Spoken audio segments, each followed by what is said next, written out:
2-3 दिवसाच्या गॅप नंतर आणखीन एक मनाला भावणारी अशी कविता आज आपण ऐकूया.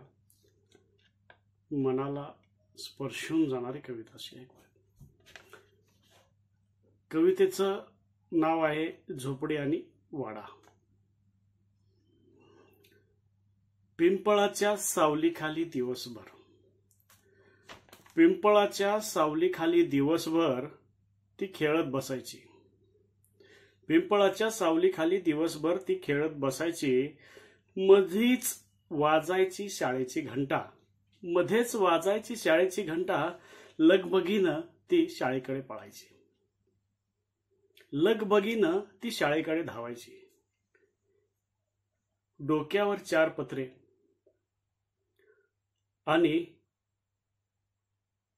कडेनी तुराट्या, डोक्यावर 4 पत्रे आणि कडेनी तुराट्या. अन सेनानं लेपलेली तिची पिवळी सुवासिक भिंत, सेनानं लेपलेली तिची सुवासिक भिंत. मध्येच यायची वाऱ्याची झुळूक, मध्येच यायची वाऱ्याची झुळूक. त्या फटीच्या तुराट्यामधून एसीही तिच्या पुढे फिका पडावा अशी तिची थंडगार हवा.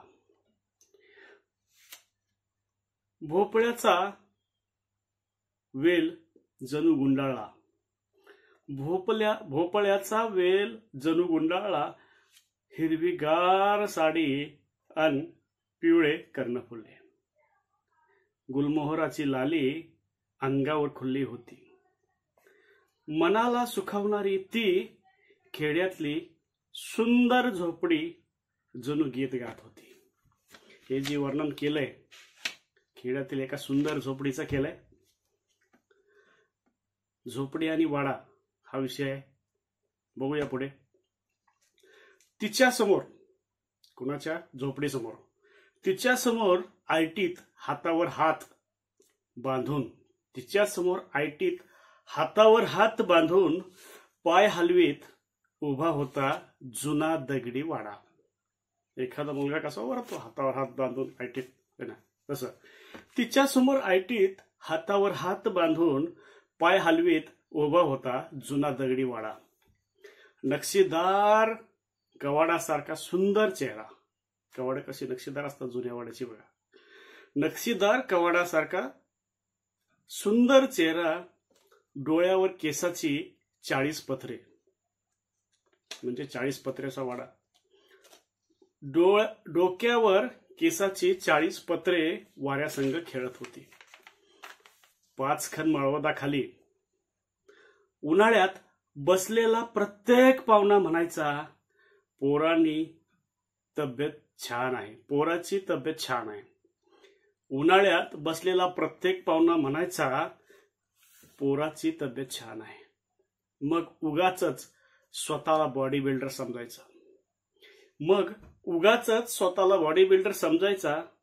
खरं तर दोघही, कोण, वाडा आणि झोपडी, खरं तर दोघही लहानपणापासून एकाच शाळेत शिकलेली.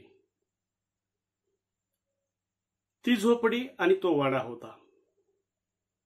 सोबत वाढली, सोबत खेळली आणि सोबत झालं प्रेम. सोबत वाढली, सोबत खेळली, सोबत झालं प्रेम. आज न उद्या जमेल आपला मेळ, आज न उद्या जमेल आपला मेळ. ती होती गरीब पण मनानं फार मोठी, ती होती गरीब पण मनानं फार मोठी. ठरवलं होतं यानं बांधू लगीन गाठी, कुणी, वाड्याने. आता ती झोपडी 20 वर्षाची झाली. आता 20 वर्षाची झोपडी झाली. वडाच्या परंब्यासारखी तिची घनदाट लांब केस वाऱ्यासंग झुलत होती.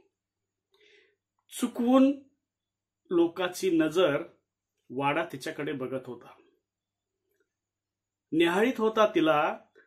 ती कधीतरी माझ्या प्रेमाला साथ देईल, ती कधीतरी माझ्या प्रेमाला साथ देईल. माझ्यासमोर बसून संसाराचा डाव मांडेल, या भोळ्या आशेवर जगत होता. पण घडलं आखरीतच. काय घडलं? तिला वेळ लागलं शहराचं, शहरात राहणाऱ्या बंगल्याचं. लाल लाल निळ्या चमकदार काचा बघून तो तिला चॉकलेट बॉयच वाटायचा. गाडी आणि पैशाला ती त्याच्या भुलली होती. म्हणूनच काय ती त्याच्या प्रेमात पडली होती. वडिलांना म्हणाली, कोण म्हणाली? झोपडी. काय म्हणाली? वडिलांना म्हणाली, त्याच्याशिवाय जगूच शकत नाही मी. मग शेवटी नाईलाज झाला. कर्ज काढून वडिलांनी केलं लग्न. जावायला शोभेल असा केला खर्च. इकडे काय झालं? तिकडे लग्न होताच याने तर झोपडीचं लग्न झालं बंगल्यासोबत. तिकडे लग्न होताच याने तर मोठा धसकाच घेतला. भूकंपात कोसळल्या भिंती, मळवद खाली कोसळलं. कसं बस 2 पत्र्यावर आता जगत आहे.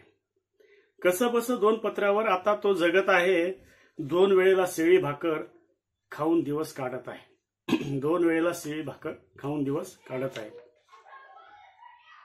दिवसामागून दिवस गेले. काय झालं? दिवसामागून दिवस गेले. बरंच पाणी पुलाखाली वाहून गेलं.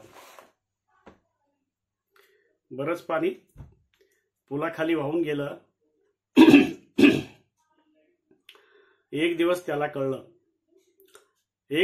कळलं बंगल्यानं तिला सोडलं आहे. बंगल्यानं तिला सोडलं आहे. घटस्फोट झाला, ती वेगळी झाली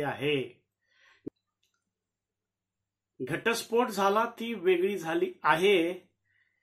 2 मुले पदरी घेऊन ती आता जगत आहे. म्हणे झोपडपट्टी एरियामध्ये कुठेतरी राहत आहे. त्यावेळेस तिला वाड्याची खूप आठवण झाली. वाड्याचं प्रेम माझ्याकडून हुकलं. खरंच माझं खूप चुकलं. आसवगाळीत पुन्हा म्हणत होती, खरंच माझं खूप चुकलं.